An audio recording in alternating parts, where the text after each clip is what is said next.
Let me comment on something that has been trending in the media as the final talking point before I gave the turn to the distinguished guest to speak.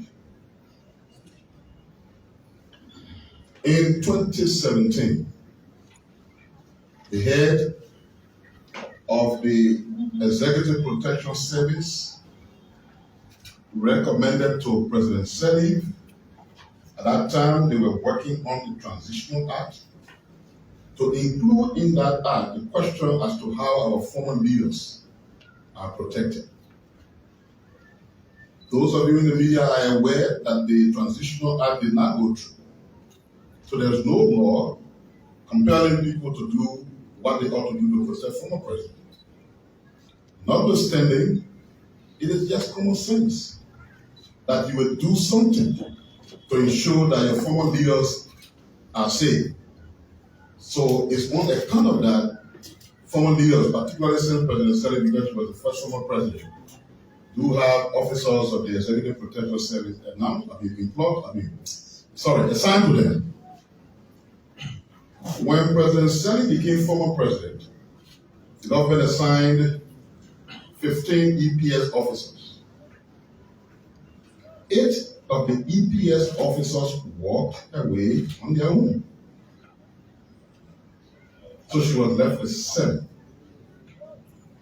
Former Vice President Weah had 12 EPS officers assigned. 3 were withdrawn by the government. They did not walk away.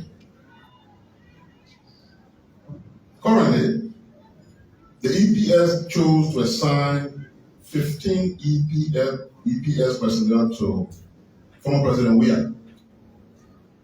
The former president rejected 8 of the officers on grounds that he does not know them. But he also made a request that he leaves 38 officers to be assigned to him. The head of the EPS has indicated to me that they will not assign 38 EPS officers to the former president. The assignment of EPS officers to individuals is at the discretion of the President of the Republic of Liberia. It is a presidential unit.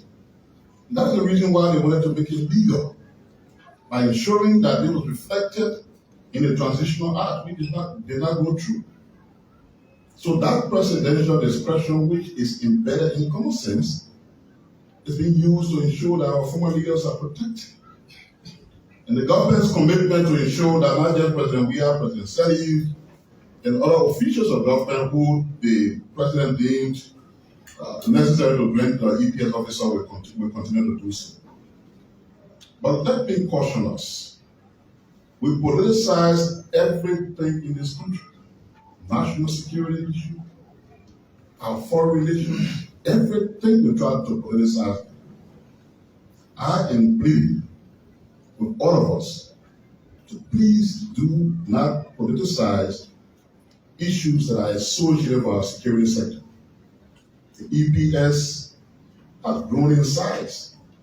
Right now, there is an investigation that is ongoing, a total evaluation of the hiring processes in the past, because there are qualification benchmarks for individuals who should serve in the EPS. It has been noticed that some of those benchmarks were not met, and therefore we have individuals who are serving as EPS officers that are not qualified. The administration, the EPS leadership is determined and prepared to correct that. And in the midst of that, when they assign security personnel to you, you cannot make a choice as to who you want, rejecting officers. These are people who should be independent, purely security people, no other interest. And the EPS leadership is determined to stick to that. I just wanted to make these points.